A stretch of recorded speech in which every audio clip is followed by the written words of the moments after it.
4,000 కోట్ల రూపాయలు సంపాదించే అవకాశాన్ని కల్పించి ఇది నిజమైన మూలధన వ్యయం, ప్రజలకు ఉపయోగపడే మూలధన వ్యయం. అందుకే మా ప్రభుత్వం దాన్ని ఎక్కువగా ప్రాధాన్యతనిస్తోంది.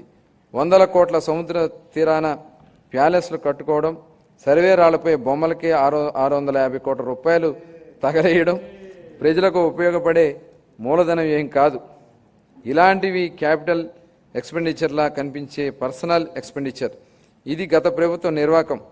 హంద్రీ నీవా లాంటి ప్రాజెక్టులపై మా ప్రభుత్వం డబ్బులు ఖర్చు పెట్టడం మూలధనం వ్యయం. ఇది నాటి పాలకులు ఖర్చు పెట్టిన విధానానికి, నేటి పాలకులు ఖర్చు పెడుతున్న విధానానికి ఉన్న వ్యత్యాసం. అదే రూపాయిని ఎవరు ఎలా ఖర్చు పెడుతున్నారనేది ఇదే ఒక ఉదాహరణ. తక్కువ ఆదాయ వనరులు, ప్రస్తుత పరిస్థితుల్లో పెద్ద క్యాపిటల్ ఎక్స్పెండిచర్ ప్రాజెక్టులు చేపట్టడానికి వచ్చే ఇబ్బందులను అధిగమించడానికి ప్రణాళికలు రూపొందించాం. పబ్లిక్ ప్రైవేట్ భాగస్వామ్యం పీపీపీతో కొత్త అభివృద్ధి పనులు చేపట్టేందుకు ప్రోత్సాహంగా ప్రాజెక్టుల వ్యయంలో 20% మరియు వైరుటి గ్యాప్ ఫండ్ కోసం ఒక వినూత్న పథకాన్ని ప్రకటిస్తున్నాం. దీనికోసం 2,000 కోట్ల రూపాయలు కార్పస్ ఫండ్ను ప్రతిపాదిస్తున్నాను. Real time governance. గత ప్రభుత్వం హయాంలో పారదర్శకత మరియు పాలనా సౌలభ్యం కొరవడ్డాయి. గూగుల్, టీసీఎస్, మోటా తదితర సంస్థలతో మా ప్రభుత్వం అవగాహన ఒప్పందాలను కుదుర్చుకుంది.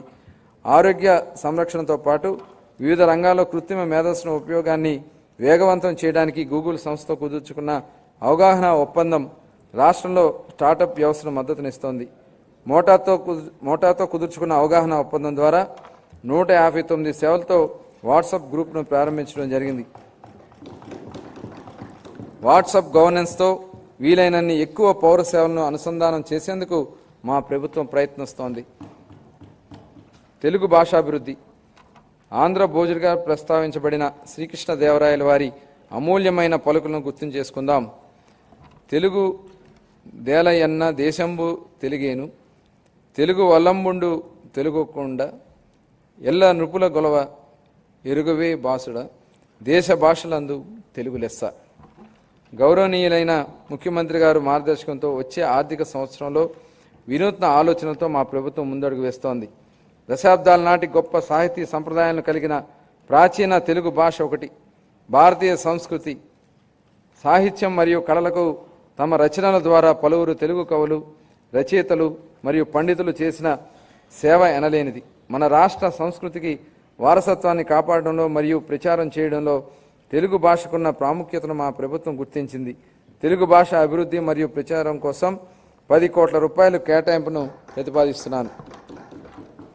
నవోదయం 2.0 అక్రమ మద్యం ఉత్పత్తిని నిర్మూలించడం కోసం 2016 సంవత్సరం అమలుపరచబడిన నవోదయం కార్యక్రమాన్ని విజయవంతమైంది.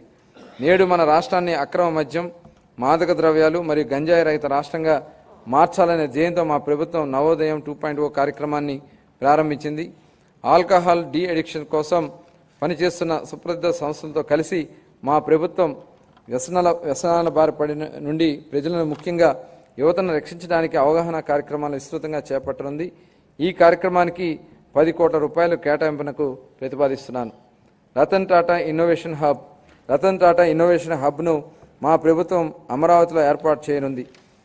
దీని ద్వారా నూతన ఆవిష్కరణలను ప్రోత్సహించడం, పారిశ్రామిక వ్యవస్థలను ఏర్పాటు చేయడం మరియు స్టార్టప్లకు మార్గదర్శకంగా వహించడం జరుగుతుంది. ఈ హబ్ మరో 5 జోనల్ కేంద్రాలుగా అనుసంధానించబడుతోంది. ప్రతి కేంద్రానికి ఒక ప్రముఖ వ్యాపార సమూహం మద్దతు లభించడం వలన అభివృద్ధి చెందుతున్న రంగాల్లో సాంకేతికత మరియు నైపుణ్యాభివృద్ధి సులభతరం కానున్నాయి. కాలుష్య రహిత ఆంధ్రప్రదేశ్. దేశ రాజధాని ఢిల్లీలోని పరిస్థితిని చూస్తే కాలుష్య ప్రమాదం స్పష్టంగా కనిపిస్తోంది. మన రాష్ట్రం కాలుష్యం బారిన పడకుండా మా ప్రభుత్వం చర్యలు తీసుకుంటోంది.